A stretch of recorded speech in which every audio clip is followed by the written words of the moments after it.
Cool! That's right, boys. Mondo cool. Castlevania Curse of Darkness is the second attempt by Koji Igarashi to bring the Castlevania series to 3D, the first attempt being Lament of Innocence. This is an action-adventure RPG developed and published by Konami. Castlevania is just one of those series where the story really isn't all that important, and Curse of Darkness supports that. However, this isn't to say that there's anything really all that wrong with the story in this game. In fact, I'd say there are actually some pretty cool moments here and there, especially if you're a fan of the series as a whole. With that in mind, there just really isn't much here to sink your teeth into. Again, if you're a fan, you'll definitely enjoy the presence of Trevor Belmont from Castlevania 3 Dracula's Curse, as well as any other connections you might find from other games in the series. But this game was clearly not made to get emotionally engrossed in the story. I will admit that I did like the main character Hector, and the rivalry that he had with Isaac, as well as some of the interactions that he had with Trevor Belmont. But again, not much here to get invested in. As far as 6th generation titles go, this is a decent looking one. Clearly, it didn't have the budget of a AAA title, but it's definitely not a low budget game either. I think the game's biggest issue visually is simply the repeating environments. Even though you do go to different areas that are visually different from each other, the environments within each area are visually tedious. I'd actually go as far as to say that this is the game's greatest weakness. When you compare to the beautiful, handcrafted castles from Symphony of the Night, Aria of Sorrow, and all the other 2D Castlevania games, it's without a doubt very wanting. Thankfully, this is the game's biggest issue, which is, at the end of the day, a visual aesthetic. I'd say it puts a hamper on the experience, but it doesn't ruin it. Michiru Yamane is, without a doubt, a goddess of music. She has composed some of the greatest music for video games, and Curse of Darkness is one of my personal favorite soundtracks by her. These sweeping and epic tracks in this game are to die for. While there are a few tracks here and there that are less than stellar compared to some other ones, I never thought that any of the tracks were bad, just that some were clearly a cut above the rest, and some of those tracks are just something truly special. Since Michiru Yamane typically worked on the soundtracks of the GBA Castlevania games, she typically had to work with a more primitive sound system. Thankfully, with Curse of Darkness and a few other games in the series, she is able to work with real instruments, and to hear her compositions with real instruments is simply a treat. For me, Curse of Darkness' soundtrack is up there with Symphony of the Night in terms of her best work. The voice acting in this game is also top notch. While the story isn't much to brag about, the voice actors genuinely gave good performances and made the cutscenes enjoyable to sit through. Crispin Freeman, Liam O'Brien, and Steve Staley all did great jobs and portrayed their characters very well.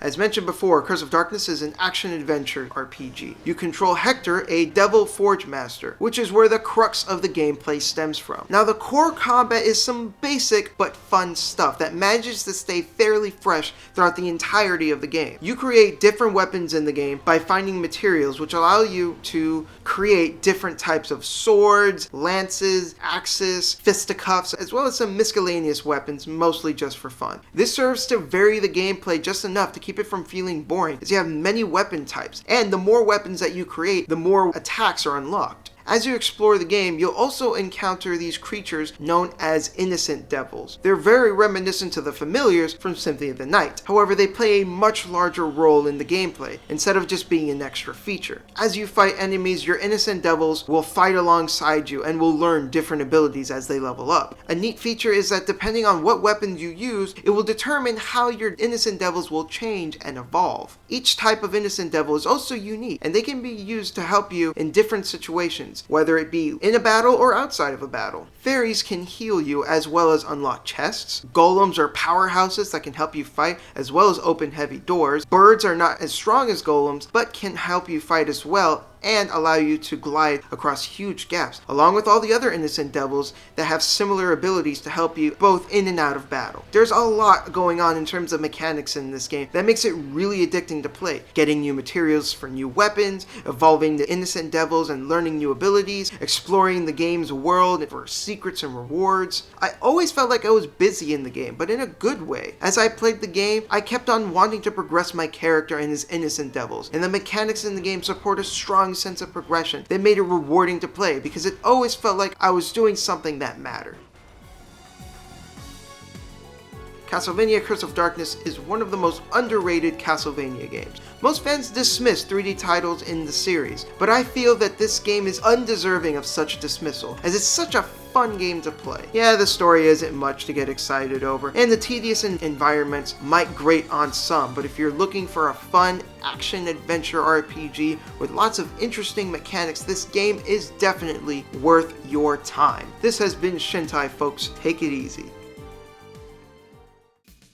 You just can't handle it. It's too shameful. Shameless self-promotion. So I don't really review Castlevania games for whatever fucking reason. I mean, I love Castlevania, and I just realized, like, this is probably one of the only times I've ever actually reviewed a Castlevania game. I don't have any other Castlevania games to link to. God damn it, I'm really sucking at this theming shit recently. So instead, I'm gonna put some action-y stuff. I've got Killer is Dead, which is awesome. I've actually been playing through Lollipop Chainsaw recently. Not my favorite Suda51 game, but it's okay. And over here we've got Bullet Witch, which is not awesome. Like, I couldn't even comprehend how hard this game sucked, which was kind of funny in its own right. But don't play it. Just watch the review. You see that and just be like, thanks for telling me not to spend $5 on this piece of shit. You could spend that $5 on Snickers instead, because Snickers are good. Unless you're on a diet or something. Anyways, that's it. I'm out.